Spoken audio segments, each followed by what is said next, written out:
Buenos días, muchas gracias. Gracias por la invitación. Siempre es un honor acompañarlos en estos eventos eh, académicos y lo que más me llamó la atención cuando el doctor Prada me extendió la invitación fue el enfoque del tema, ¿sí?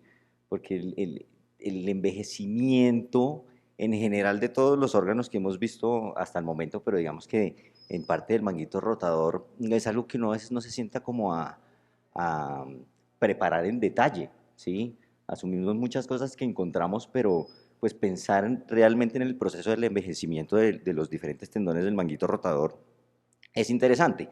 Cosa que ocurre también con otros tendones. Me voy a enfocar en el manguito, que es uno de los más frecuentemente alterados en este proceso. Pero pues por supuesto hay fenómenos fisiopatológicos normales que ocurren en general en todos los tendones, ¿sí? Vamos a empezar con esa parte del manguito. Entonces vamos a conocer un poquito cuáles son esos cambios que hay en ese proceso degenerativo, si lo queremos ver así. No nos sintamos mal, el proceso degenerativo es normal, ¿sí? Eh, Vamos a ver la adecuada terminología, algo en lo que nos toca trabajar mucho en la descripción de los hallazgos, y cuáles son las diferentes características que debemos ya evaluar propiamente en la parte patológica del manguito rotador. Entonces, así como ocurre con cualquier otro órgano, por supuesto, el manguito rotador también tiene un proceso de desarrollo normal, ¿sí? Desde la vida embrionaria. Y va teniendo algunos cambios morfológicos a medida que pasa el tiempo. Sin embargo, es importante tener en cuenta que durante todo ese proceso, el tendón tiene unos componentes esenciales principales que hacen que se comporte de la manera en que lo evaluamos en la resonancia magnética. Entonces, el tendón se compone principalmente de agua, de proteoglicanos y de colágeno. La suma de estos tres elementos acortan finalmente los tiempos T2 y es por eso que vemos el tendón hipointenso en todas las secuencias. Ese es el comportamiento normal, que es igual en todas las edades. Debemos encontrar tendones de baja intensidad de señal en todas las secuencias. Lo que pasa es que, claro, a medida que va pasando el tiempo, se pierden algunos de sus componentes y hay cambios en la intensidad de señal. Sin embargo, si tenemos varias imágenes de diferentes grupos etarios, y estos son imágenes, 9 imágenes de diferentes pacientes, ustedes muy probablemente podrían agruparlos sin necesariamente saber cuántos años tiene cada uno.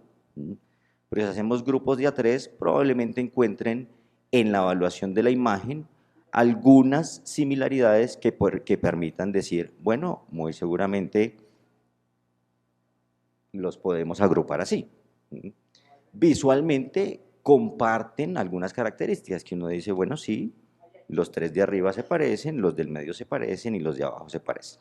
Si los clasificamos de esa forma, y es un poco como vamos a enfocar los cambios a través de la conferencia de estos grupos etarios, pues es por generaciones, ¿sí? Para que los ubiquemos de esa forma. Entonces tenemos de la primera generación, los más jovencitos actualmente, de la generación Z, o los que conocemos como los centennials, en el grupo etario del medio, que hoy en día estarán entre los 30, 40, 50 años, eh, son los de la generación Y, millennials, y tenemos otro grupo etario que o ya es un poco mayor, que nadie se lo tome personal, bueno, pero es normal, insisto, es normal. Bueno, en este grupo están los que conocemos como los baby boomers, y parte también de la generación X. Ahí estamos como abarcando todas esas generaciones. No nos vamos a ir ya a los más jovencitos, población pediátrica propiamente, pues porque eso amerita una conferencia aparte, diferente, y no viene al caso en este momento. Entonces vamos a empezar con esta generación más joven, donde vemos el comportamiento y la intensidad de señal baja en todas las secuencias para todos los tendones. Este es el supraespinoso, secuencia de densidad de protones con saturación grasa. Miren cómo vemos ese tendón hipointenso. Ojo con esta angulación en la zona de inserción, ¿sí? Que es normal en estas secuencias encontrar focos de aumento en la intensidad de señal, por lo que conocemos como el fenómeno del ángulo mágico. Cuando nos vamos a ver esa misma región en el T2, miren cómo vemos la hipointensidad bien homogénea de todo el tendón, completamente normal. Lo mismo pasa con el subescapular. El tendón del subescapular pues, se comporta de la misma manera, hipointenso en todas las secuencias. Y cuando evaluamos vientres musculares del manguito rotador, pues vemos cómo, por supuesto, predomina la fibra muscular sin presencia de estrías grasas. Ese es el comportamiento normal. Pero entonces, ¿existe la patología del manguito rotador en la población pediátrica o en los adolescentes jóvenes? ¿Sí? ¿Hay roturas del manguito rotador en esta población? Y pues sí, por supuesto las hay. Teniendo en cuenta que la etiología principal en esta población pues va a ser la parte traumática, ¿sí? Por supuesto no vamos a pensar en procesos degenerativos a corta edad. Entonces, en este estudio, ellos evaluaron 205 tendones. De esos 205 tendones, el 12% estaba roto, ¿sí? Eran 25 tendones que estaban rotos. De ellos, el más frecuente, como en cualquier grupo etario, el que se compromete es el supraespinoso. 13 de ellos eran del supra, 7 del infra, y el resto una combinación de varios. Y además, dentro de las características que encontraron, la rotura más frecuente eran las parciales, o son las parciales. También tiene algo de sentido, ¿sí? El tendón en la población pediátrica, por sus componentes, es un tendón más elástico. Entonces, resiste o se acomoda de una manera más fácil a diferentes fuerzas externas o movimientos que se realicen en esta articulación. A medida que pasa el tiempo, el tendón va perdiendo estos componentes y se va volviendo más rígido. Al volverse más rígido y perder esta elasticidad, pues es más susceptible de romperse con ciertos movimientos o ciertas actividades que impliquen fuerza, la aplicación de fuerza en este tendón. Pero ¿qué es lo que tienen en común todos estos tendones que evaluaron en ese grupo etario? Pues es que todos eran físicamente activos. Todos tenían alguna actividad deportiva en la que estaban metidos y pues secundario a este podían encontrar estas roturas. Entonces sí, cuando encontramos roturas en la población pediátrica, pues muy seguramente están relacionadas a eventos traumáticos o trauma repetitivo por actividades físicas. Estos son algunos ejemplos de lo que podemos encontrar en esta población. Vemos en esta primera imagen una rotura en la huella de inserción que compromete a la superficie bursal y se extiende intrasustancia en el tendón del supraespinoso. Aquí tenemos otra, miren la irregularidad en la superficie articular que compromete parcialmente el espesor del tendón del supraespinoso con un foco de edema allí en la huella de inserción.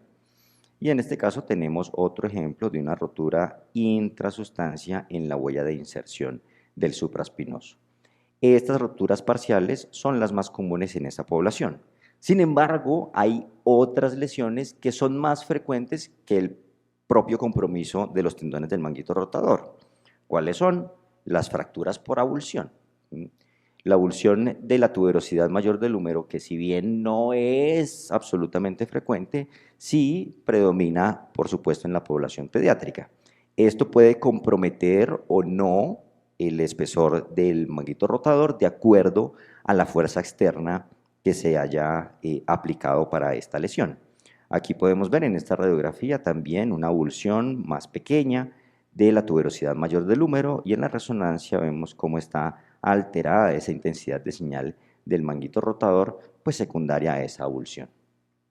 Y otra de las lesiones que también es más frecuente en la población pediátrica es una imagen como esta.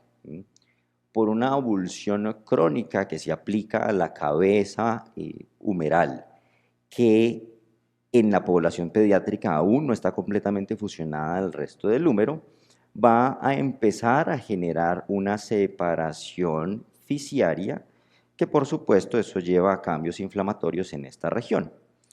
Esto se da por un microtrauma repetitivo, especialmente en los niños que realizan actividades de lanzamiento de alguna pelota, especialmente en el béisbol, y es lo que se conoce como el hombro de las ligas menores. Tal vez en nuestro medio no es muy frecuente, pues porque no jugamos mucho béisbol acá, pero sí en otras poblaciones es un hallazgo muy típico de este tipo de lesión. No se compromete propiamente el manguito rotador, sin embargo, pues por supuesto es quien ocasiona la tracción a esta separación fisciaria. Segundo grupo etario, vamos a ver un tendón ya mucho más formado, de un espesor normal. Vamos a hablar un poquito ahorita de qué es un espesor normal, porque a mucha gente le encantan las medidas, pero pues hay otras consideraciones que hay que tener en cuenta para evaluar propiamente el manguito. Baja intensidad de señal, densidad de protones con saturación grasa, baja intensidad de señal en el T2, lo mismo ocurre con el subescapular, y miren también cómo en la evaluación de los vientres musculares predomina siempre la fibra muscular, idealmente sin presencia de estrías grasas. Ese es el comportamiento normal. Cuando pensamos en patología del manguito rotador en este grupo etario, bueno, también pensamos en los eventos traumáticos. Por ahí tengo un compañero que dice que el ejercicio es perjudicial para la salud. He intentado convencerlo de lo contrario, pero la literatura no ayuda.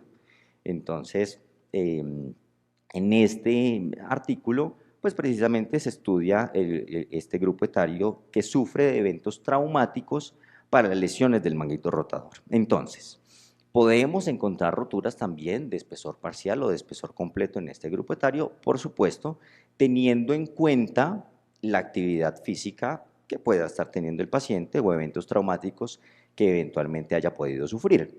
Podemos encontrar diferentes patrones de rotura. Miren que todas estas comprometen el espesor completo del supraespinoso con grados diferentes de retracción. Pero lo que encontramos en este grupo etario, cuando el tendón se rompe abruptamente de manera traumática, es que es un tendón que estructuralmente es normal, ¿sí? No es un tendón que esté inflamado, no es un tendón que tenga cambios en su intensidad de señal, sino que es un tendón que morfológicamente y su comportamiento magnético son completamente normales. Acá tenemos, por ejemplo, otros casos donde vemos una rotura de espesor completo del supraespinoso con una retracción diferencial de las fibras. Miren que las fibras más superiores están retraídas aquí a la altura de la cabeza humeral, sin embargo estas, miren cómo se pliegan y están alcanzando la región de la articulación glenohumeral. Esto lo que nos está diciendo es que hubo un evento traumático donde se jaló ese tendón, se rompió e hizo que las fibras se retrajeran de manera diferencial. No es algo que encontremos habitualmente en las roturas que son por los cambios degenerativos. Todo esto debemos tenerlo en consideración. Y por ejemplo, las avulsiones también en este grupo etario que podemos encontrar asociadas, en este caso de una rotura completa del subescapular. Miren este fragmento óseo que está acá, correspondiente a la inserción en la tuberosidad menor del húmero, con el edema y óseo asociado. Entonces, insisto, en este grupo etario son tendones que morfológica y estructuralmente son normales, pero el evento traumático lleva a que se puedan romper de esta manera. Adicionalmente, en este grupo etario siempre debemos pensar en macroinestabilidad. Por supuesto, no todos los pacientes se luxan, pero sí es el grupo etario donde más frecuentemente ocurren estos eventos de macroinestabilidad. ¿Y qué es lo que finalmente se encuentra en estos pacientes? Y es que cuando se compromete el manguito rotador, porque no siempre que hay luxaciones hay lesión del manguito rotador, no, pero cuando se compromete el manguito rotador de manera asociada al evento de macroinestabilidad, tienden a ser roturas más grandes. No encontramos roturas parciales en estos eventos, sino que tienden a ser compromiso completo del espesor del tendón, como en este caso. Miren en los cortes axiales cómo vemos los cambios por el evento de inestabilidad, aquí con el edema en la parte posterior superior de la cabeza humeral y la pequeña fractura impactada en esta localización que está asociada a esta fractura en el contorno anterior e inferior de la glenoides por una fractura de Hill-Sachs en esta localización y un Bankart óseo en esta porción de la glenoides.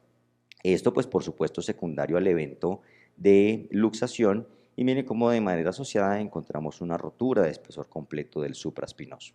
por la magnitud de la fuerza que sufren o que pueden sufrir estos eventos, es lo que generalmente podemos encontrar asociado a estas lesiones del manguito rotador. Entonces, hasta este momento, en estas dos generaciones, los eventos traumáticos juegan un papel importante en el compromiso o en la integridad de los tendones del manguito rotador. Y finalmente llegamos a este grupo etario, donde empezamos ya a ver la manifestación del cambio degenerativo del tendón. Y en cuanto a la patogénesis de la tendinopatía, si realmente es un proceso inflamatorio o es un proceso degenerativo diferente, aún existe mucha discusión al respecto.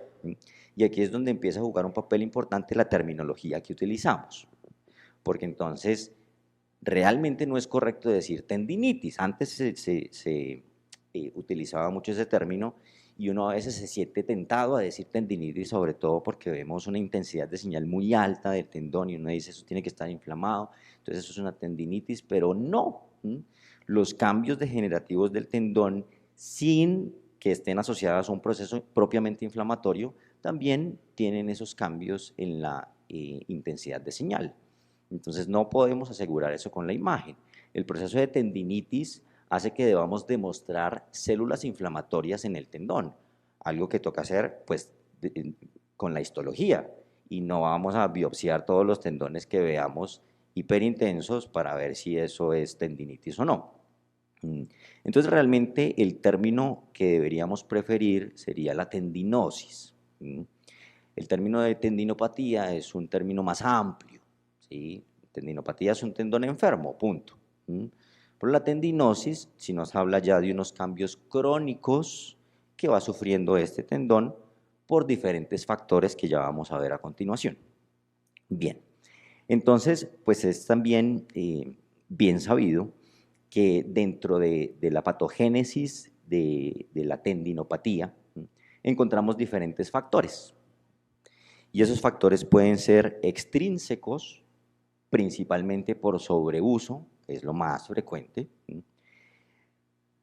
La exposición a actividades del tendón en temperaturas muy bajas, es decir, por ejemplo, trotar en el frío a veces no es tan buena idea, a no ser que se haga un buen calentamiento, pero utilizar los tendones o el entrenamiento a bajas temperaturas también se ha visto que está relacionado con un factor de riesgo para roturas tendinosas, y el uso de algunos medicamentos, las fluoroquinolonas, las infiltraciones con los esteroides a repetición y crónicamente pueden debilitar el tendón y pues favorecer sus roturas, su compromiso. Pero también hay factores intrínsecos propios del paciente. Dentro de ellos los que más se relacionan con el compromiso del manguito rotador son estos: la obesidad, la diabetes, hipertensión e hiperlipidemia. Vemos en común que todos estos factores intrínsecos lo que finalmente van a hacer es comprometer la microvasculatura del tendón, ¿sí? Y la microvasculatura también va disminuyendo con el paso de la edad. Y esto va a llevar a que en edades mayores el riesgo de que el tendón se rompa sea mayor, ¿sí? Es un proceso normal, favorecido pues, por estos factores que les mencioné. Pero entonces también podemos empezar a hablar del espesor del tendón. Entonces, cuando uno se imagina los cambios degenerativos, lo que uno primero piensa es un tendón delgadito, atrófico, ¿sí? Se atrofia como cualquier otra cosa. Pero realmente no. Realmente lo que se ha encontrado es que lo que deberíamos ver es que el tendón aumente en su espesor con el cambio degenerativo, con los cambios de la edad, ¿sí? Por el proceso normal que sufre el tendón de desgaste. ¿Qué es lo que ocurre? Empieza a perder ese colágeno, empieza a perder proteoglicanos y se empieza a acumular más agua, no necesariamente células inflamatorias. Y el mayor acúmulo de agua va a llevar a que encontremos tendones de un espesor mayor, pero también de una intensidad de señal más alta. Y es el comportamiento normal del tendón. Entonces ahí están algunas medidas. Ustedes saben que yo no soy muy fanático de las medidas, pero pues sí se demuestra cómo en general en la población mayor podemos encontrar ese aumento en el espesor. Quiere decir entonces que cuando encontremos tendones muy delgaditos en la población mayor, deberíamos pensar más bien que el tendón se ha venido rompiendo crónicamente. Y que pues por supuesto ya en el momento en que estemos evaluando la resonancia, si encontramos líquido y la rotura es aguda, pues por supuesto va a ser mucho más evidente, pero y si no, muy seguramente se ha venido rompiendo con el paso del tiempo. Y allí es donde podemos encontrar otros hallazgos asociados que nos pueden inclinar la balanza a decir, sí, muy seguramente este tendón está roto, que vamos a ver a continuación. Entonces, en este grupo etario podemos hacer un repaso muy grande de todo lo que ocurre hasta llegar al espectro más avanzado de enfermedad del manguito rotador, que es la artropatía del manguito. Pero para llegar hasta allá, pues se sufren unos cambios que se predisponen o empiezan principalmente con lo que conocemos como el pinzamiento. Y vamos a arrancar con el pinzamiento. Podemos dividir el pinzamiento en dos grupos grandes, el pinzamiento extrínseco e intrínseco. Vamos a enfocarnos en el extrínseco, que es el más frecuente y por supuesto el que más asociado está con la patología del manguito rotador. Ese pinzamiento extrínseco lo podemos dividir a su vez en dos formas, el subacromial y el subcoracoideo. Anatómicamente, dependiendo qué espacio esté comprometido, pues los tendones van a encontrar también esos cambios o ese compromiso. Si tenemos un pinzamiento extrínseco subacromial, pues los tendones que se van a afectar serán los del supra e infraespinoso. Lejos y mucho más frecuente, el supraespinoso es el que principalmente se compromete. Y por su parte, en el pinzamiento subcoracoideo, pues por supuesto quien se va a afectar es el subescapular. Teniendo en cuenta que al final el diagnóstico de pinzamiento es un diagnóstico clínico, no es un diagnóstico imagenológico, a pesar de que podamos encontrar algunos hallazgos que nos sugieran pinzamiento. Y podemos estar seguros de que tiene pinzamiento, pero no es un diagnóstico imagenológico. De eso clásicamente se han descrito 3 hallazgos imagenológicos para sugerir el pinzamiento. El primero es el losa acromial. El losa acromial es el núcleo de osificación que no está completamente fusionado en el tercio distal del acromion, que puede ser inestable y puede condicionar disminución en la amplitud del espacio subacromial. Y eso de manera secundaria pues llevar al cambio degenerativo del tendón.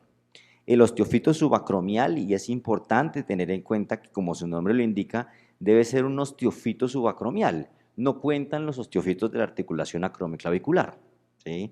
La articulación acromioclavicular la encontramos más medial. Y ya en este otro ejemplo les voy a mostrar, porque la tercera característica es la morfología del acromion, discutida también hoy en día. ¿Sí? Hay quienes dicen eso no sirve, no me importa si el acromion es tipo 1, 2, 3 o 4, pero pues clásicamente se ha descrito dentro de los factores que pueden predisponer el pinzamiento y especialmente al acromion tipo 4, que es aquel que tiene un contorno inferior convexo. En la morfología del acromion también es importante mencionar la orientación que tiene el mismo, porque cuando se angula en sentido caudal el acromion, independientemente del tipo que describamos, eso también puede hacer que el espacio subacromial se disminuya y terminar pinzando el tendón del supra o del infraespinoso. Miren acá cómo podemos ver la parte distal del acromion, donde encontraríamos el osteofito, que está directamente relacionado con el tendón, diferente a la articulación acromioclavicular, donde sí podríamos encontrar cambios avanzados degenerativos con osteofitos prominentes en esa localización, pero allí quien va a estar directamente en contacto con esa región es más la unión miotendinosa.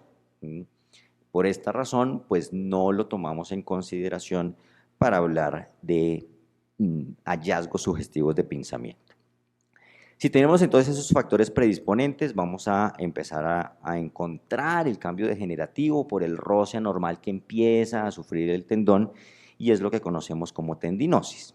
¿Qué encontramos en la tendinosis? Clásicamente el aumento en el espesor del tendón con alteración en su ecotextura, si estamos hablando de la ecografía, que como sabemos la ecografía es una tecnología y un método de imagen supremamente útil para evaluar el manguito rotador, alteraciones en su ecogenicidad o aumento en la intensidad de señal en el caso de la resonancia.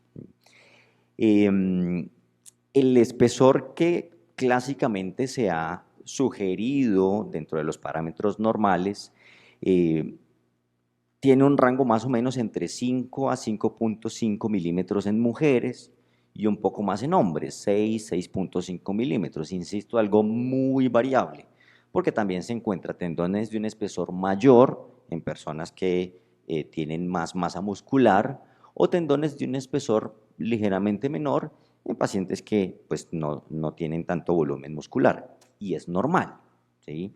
Entonces, no solamente nos fijamos en el espesor, sino también debemos encontrar esos cambios asociados en la intensidad de señal.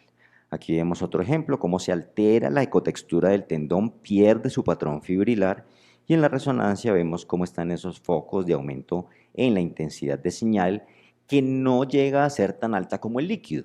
Una vez encontramos aumento en la intensidad de señal que sea isointensa al líquido, dejamos de hablar de tendinosis y ya empezamos a pensar en las roturas.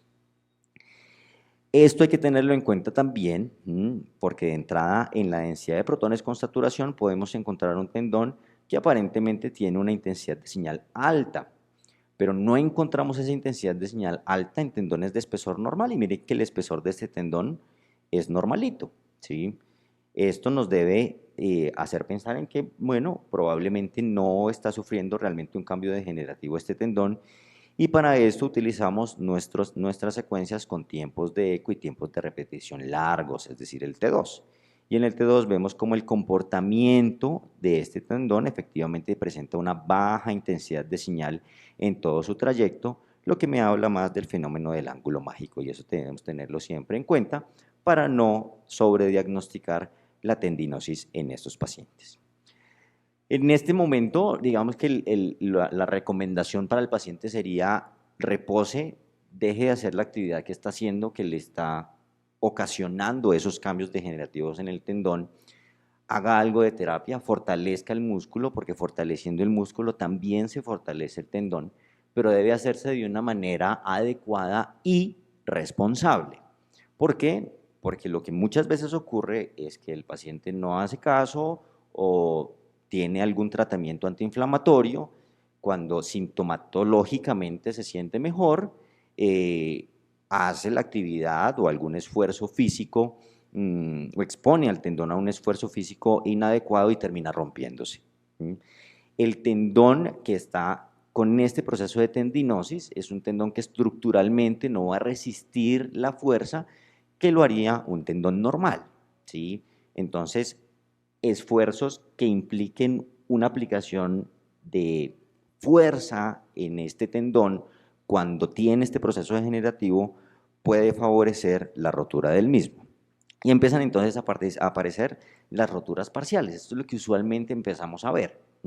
Tendinosis, y luego el tendón se empieza a romper un poquito, y en esas roturas parciales o de espesor parcial, pues recordemos que tenemos tres tipos: aquellas que comprometen la superficie bursal, las que comprometen la superficie articular y los intrasustancia.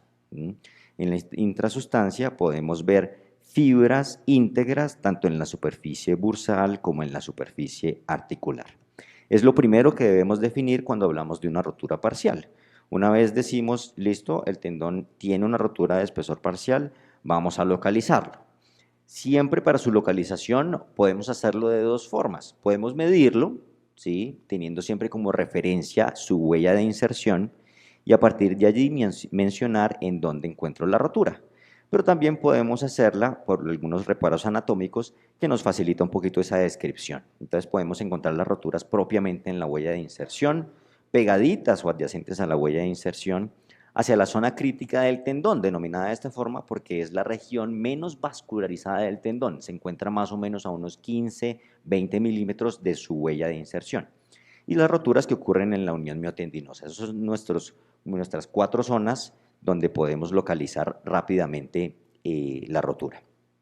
Luego, cuando son de espesor parcial, vamos a hablar del grado del compromiso. Para allí hablamos más del porcentaje. Algunas clasificaciones, y van a encontrar muchas clasificaciones en toda esta patología del manguito rotador, hablan del espesor en milímetros, pero esto serviría si todos los tendones midieran lo mismo, y sabemos que no es así. Entonces es mejor hablar del porcentaje de fibras que está comprometida. El grado será bajo si se compromete menos del 50% del espesor, moderado si se compromete la mitad, o alto si se compromete más de la mitad del mismo. Ahí tenemos uno bajo, moderado y alto grado, como sería su representación. Posteriormente hablamos de la longitud, el diámetro mediolateral que tiene el defecto o la rotura, y vamos a ver aquí algunos ejemplos de roturas parciales. Miren en la ecografía cómo vemos esta indentación en la superficie bursal del tendón, lo que conocemos como el signo de la rueda pinchada, que nos habla de una rotura de espesor parcial en la superficie bursal. También podemos encontrar esas roturas parciales en la huella de inserción, como en este caso en la superficie bursal también, o las podemos encontrar en la superficie articular. Si estos pacientes continúan con su actividad y no tienen el reposo y la recuperación adecuada, pues finalmente lo que va a ocurrir es que el tendón se rompa todo. Y hablamos ya de las roturas completas. La rotura completa quiere decir que se está comprometiendo el tendón en todo su espesor cefalocaudal, pero también todo de adelante hacia atrás. Ese es el término que utilizamos para la rotura completa. Podemos tener roturas de espesor completo, pero que comprometa alguna de la región del tendón y no la totalidad del mismo, solamente la parte anterior, la parte media o la parte posterior. Eso también hay que tenerlo en cuenta en el momento de hacer esa evaluación. La localizamos igual que las roturas parciales en los mismos 4 puntos, y aquí vamos a describir otras características. La primera de ellas es la retracción. La retracción la podemos ubicar en 3 puntos, también la podemos medir, si lo quieren hacer así, teniendo como referencia la huella de inserción, pero podemos ubicarlo rápidamente en 3 puntos, aquellas que están cercanas a la inserción, aquellas que se retraen en la cabeza humeral o aquellas que alcanzan la articulación glenohumeral. Esos son los 3 puntos de retracción. Diferente a la extensión, porque como podemos encontrar el espesor completo comprometido, pero solamente en una parte del tendón, miren en esta imagen sagital cómo están comprometidas solo las fibras posteriores del supraespinoso, las fibras anteriores están íntegras, entonces allí podemos medir el diámetro mediolateral de ese defecto, pero también el anteroposterior, y así hacernos una imagen un poco más fiel de lo que está ocurriendo en el mismo. Acá tenemos otro ejemplo de una rotura de espesor completo que en su extensión anteroposterior está comprometiendo estas fibras. De manera asociada, entonces vamos a hablar de la atrofia, también hay varias clasificaciones de la atrofia, clásicamente usamos el signo de la tangente, que también sirve para el infraespinoso, dependiendo si alcanza la línea o está por debajo de la misma, para hablar de diferentes grados de atrofia. Diferente la infiltración grasa, donde aparece la escala de Gutalier, donde vamos a mirar la proporción que hay entre las fibras musculares y las fibras grasas. Tenemos algunos ejemplos en la ecografía de las roturas de espesor completo. Miren, por ejemplo, este caso, donde no hay un fenómeno inflamatorio asociado, no vemos líquido, y en estos casos puede ser un poco más complicado detectar la rotura. Siempre debemos repasar 4 capas antes de llegar al hueso: piel, tejido celular subcutáneo, deltoides, y aquí debería estar una 4ª capa que sería el manguito rotador, que en este caso está ausente. En la resonancia lo mismo, vemos el compromiso del espesor completo, acá con retracción de las fibras a la altura de la cabeza humeral, y en este caso una retracción un poco mayor que alcanza la articulación glenohumeral, igual que en este caso. Algunos ejemplos de atrofia e infiltración grasa. Miren cómo en ambos casos el volumen del tendón está por debajo de esa línea tangente, pero tienen un grado de infiltración grasa diferente, mucho mayor en la imagen de la derecha. Entonces la atrofia y la infiltración grasa no siempre están correlacionadas, por eso lo hacemos con clasificaciones aparte. Posteriormente encontramos entonces los desgarros masivos. No hay un consenso propio para hablar de una definición del desgarro masivo, se han propuesto varias, y las que clásicamente se utilizan son las del compromiso completo de 2 tendones contiguos, ¿sí? más frecuentemente el supra y el infraespinoso, pero también hay una medida propuesta en ese diámetro anteroposterior, y es que el desgarro mida más de 5 centímetros. Cuando mide más de 5 centímetros, digamos que estamos hablando de lo mismo, porque allí se están comprometiendo dos tendones. Y finalmente, cuando ocurre ese desgarro masivo, pues podemos encontrar ya la artropatía del manguito. Y esto se da porque recordemos que el manguito rotador es un estabilizador dinámico del hombro. Si el manguito no está, pues el hombro se vuelve más inestable de lo que normalmente es. La articulación glenohumeral es la articulación más inestable del cuerpo. Entonces, cuando se pierde esa estabilidad del manguito rotador, lo primero que ocurre es que la cabeza humeral asciende y va a generar unos cambios mecánicos con el acromion. No existe propiamente la articulación acromio-humeral, pero en estos casos el fenómeno mecánico funciona como en cualquier otra articulación. Empieza a aparecer la esclerosis, las erosiones, la formación de osteofitos, secundario a ese roce anormal que existe entre la cabeza humeral y el acromion. Desde esa radiografía entonces, con esos cambios, nosotros podríamos decir que el paciente debe tener un desgarro masivo del manguito rotador, ¿sí? Solamente con la radiografía. No hay una forma en que esto pueda ocurrir con tendones del manguito rotador íntegros. Entonces, esa aproximación la podemos hacer desde la radiografía. Y ese es el proceso que ocurre en general en todo ese cambio degenerativo del tendón. Para recordar ya un poco las características asociadas que debemos evaluar, está clásicamente descrita esta mnemotemia, que es la de Perla, donde nos va a decir las diferentes características que debemos evaluar y reportar dependiendo pues, de si el compromiso es de espesor parcial o de espesor completo, y ahí están las diferentes características que podemos encontrar en toda la evaluación del manguito rotador. Recordando entonces que efectivamente hay cambios que podemos encontrar en todo este proceso de la enfermedad del manguito que arranca o se predispone con el pinzamiento hasta que finalmente llegamos al espectro más amplio de este compromiso, que es la artropatía del manguito rotador. Y muchas gracias.